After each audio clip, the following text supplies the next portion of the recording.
বন্ধুরা, আজকের আমি চলে এসেছি শেফালিদির রান্নাঘরে। কালকে তো কালী পুজো, কালী পুজো সবাই, দীপাবলি সবাই শুভেচ্ছা জানাচ্ছি। সবাই ভালো করে পুজো কাটাও।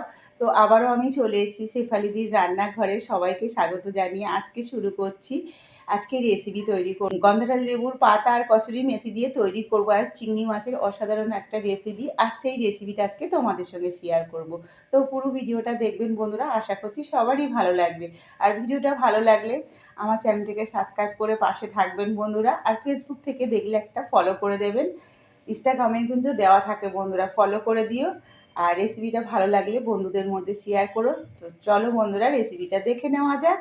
তো বন্ধুরা দেখো, আমি চিংড়ি মাছগুলো যে 500 গ্রাম চিংড়ি মাছ নিয়েছিলাম, চিংড়ি মাছটাকে ভালো করে কেটে আর ধুয়ে নিয়েছি। দেখো চিংড়ি মাছগুলো সব কেটে ধুয়ে নিয়েছি। আর এখানে নিয়ে নিয়েছি এই যে আদা নিয়ে নিয়েছি, আদাটাকে গ্রেট করে নিয়েছি। এখানে নিয়ে নিয়েছি বড় সাইজের 3টে পেঁয়াজ কুচিয়ে নিয়েছি, আর 2খানা টমেটো কুচিয়ে নিয়েছি, আর তার সঙ্গে দিয়েছি একটা আলু এরকম সরু সরু করে ফালি ফালি করে কেটে দিয়েছি।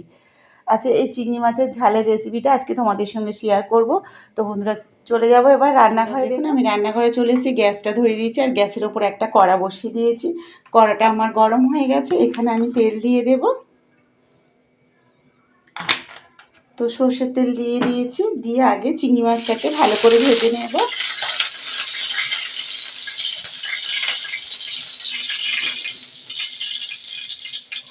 তেলটা আমার গরম হয়ে গেছে বন্ধুরা। দেখুন এখানে আমি যে চিংড়ি মাছটা নিয়েছিলাম, সব চিংড়ি মাছগুলোকে আমি তেলের ওপরে দিয়ে দেবো। আর দিয়ে চিংড়ি মাছগুলোকে আমি ভালো করে ভেজে নেব।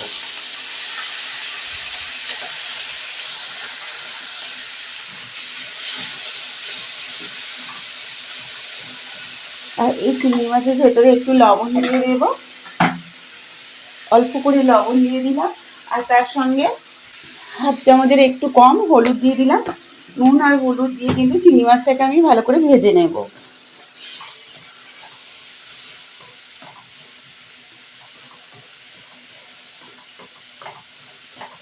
আর গন্ধরাজ লেবুর পাতা দিয়ে আলু টমেটো চিংড়ি মাছের ঝালটা খেতে এত সুন্দর হয় না বন্ধুরা, না খেলে বুঝতেই পারবেন না। তো এই রেসিপিটা বানাতে হলে পুরো রেসিপিটা কিন্তু দেখতে হবে বন্ধুরা। আস্তাকে একটু কমিয়ে দিয়ে সব চিংড়ি মাছগুলোকে আমি একটা প্লেটে নামিয়ে নিচ্ছি। আমি দিয়ে দেব তেল, আবারও একটু তেল দিয়ে দেব। তেল দিয়ে এখানে যে আমি আলুটা রেখেছি বন্ধুরা, চিংড়ি মাছটা ভাজা হয়ে গেছে। এবার তেলটাকে আবারও একটু ভালো করে গরম করে নেব। নিয়ে এখানে যে আলুটা রেখেছি, আলুটাকে একটু ভালো করে ভেজে নেব। তোমার তেলটা গরম হয়ে গেছে। এবার এখানে যে আলুটা রেখেছি বন্ধুরা, দেখুন একটা আলু কেটে রেখেছিলাম, এই আলুটাকেও ভেজে নেব।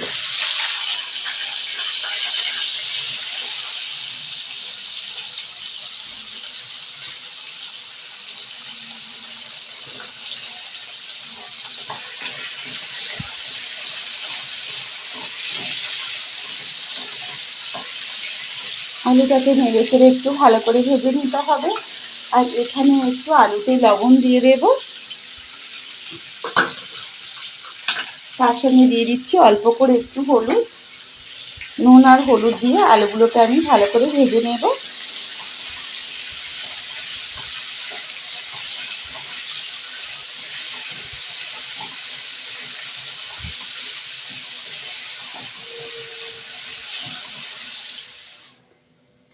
দেখুন বন্ধুরা, এই যে সব আলুগুলো নামিয়ে নিয়েছি। নামিয়ে নেওয়ার পরে এখানে যে তেল আছে, এখানে আমি আরেকটু তেল দিয়ে দেব। গ্রেট করে রেখেছিলাম আদাটা দিয়ে দেব। এখানে দিয়ে দেব হাফ চামচ হলুদ গুঁড়ো। তার সঙ্গে দিয়ে দিচ্ছি এই যে 1 চামচ লঙ্কা গুঁড়ো,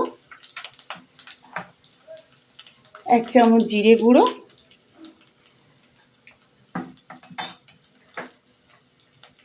আর তার সঙ্গে দিয়ে দিচ্ছি গোটা জিরে কতগুলো।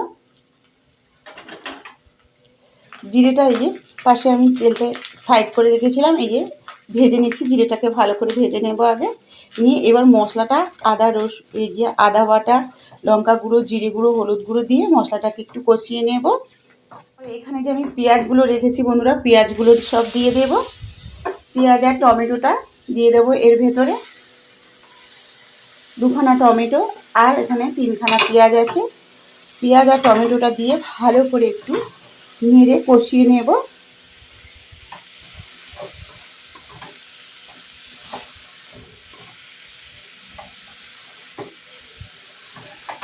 আর এখানে দিয়ে দেব আরও 2 চামচের মতন, 2 থেকে 3 চামচের মতন তেল দিয়ে দিলাম। আঁচটাকে একটু বাড়িয়ে দেব, দিয়ে সব মশলাগুলোকে একসঙ্গে আমি কষিয়ে নেব। তাড়াতাড়ি কিন্তু এগুলো টমেটোটা কিন্তু তাড়াতাড়ি সেদ্ধ হয়ে যায়। লবণটা দিয়ে আবারও একটু নেড়ে দেব। থেকে 15 মিনিটের মতন হালকা আছে মশলাটাকে ভালো করে কষিয়ে নিয়েছি। আর দেখুন মশলা থেকে কত সুন্দর একটা কালার এসছে, আর তেল ছাড়তে কিন্তু শুরু করে দিয়েছে মশলা থেকে, এই দেখুন। আর মশলাটা কিন্তু ভালোভাবে কষানো হয়ে গেছে। এই যে এর ভেতরে এবার দিয়ে দেবো আমি এখানে যে ভেজে রেখেছিলাম আলুগুলো, আলুটা এর মধ্যে দিয়ে দিলাম।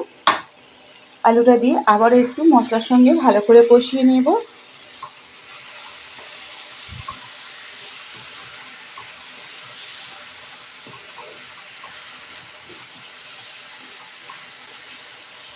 তো বন্ধুরা দেখুন আলুটা আমি দিয়ে দিয়েছি। এবার এর সঙ্গে দিয়ে দেবো এই যে ভেজে রেখেছিলাম চিংড়ি মাছ, সব চিংড়ি মাছগুলো আমি এখানে দিয়ে দেবো।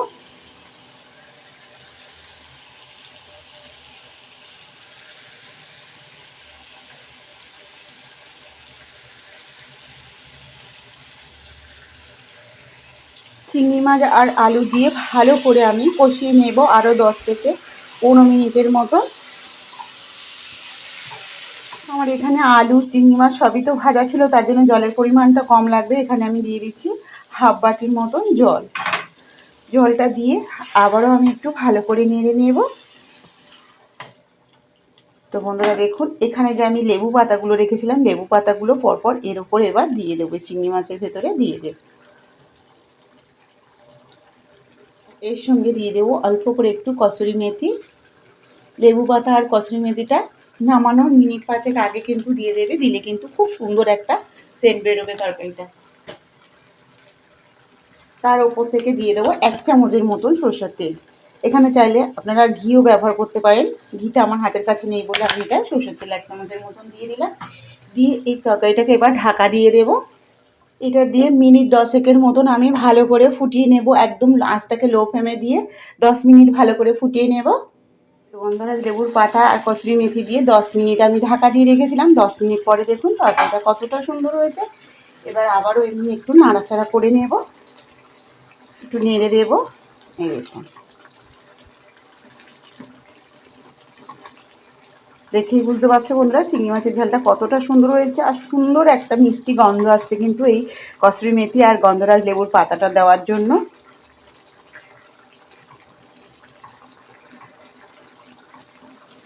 নিয়ে নিয়েছি বাটির মধ্যে, আমি তরকারিটা নামিয়ে নেব।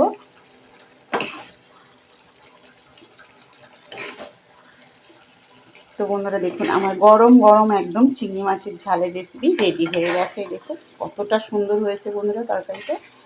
লেবুর পাতা দিয়ে চিংড়ি মাছের ঝাল রেডি হয়ে গেছে, আর খেতে কিন্তু ভীষণ সুন্দর হয়েছে। কালারটা দেখেই বুঝতে পারছো বন্ধুরা চিংড়ি মাছের ঝালটা কতটা সুন্দর হয়েছে। এই দেখুন।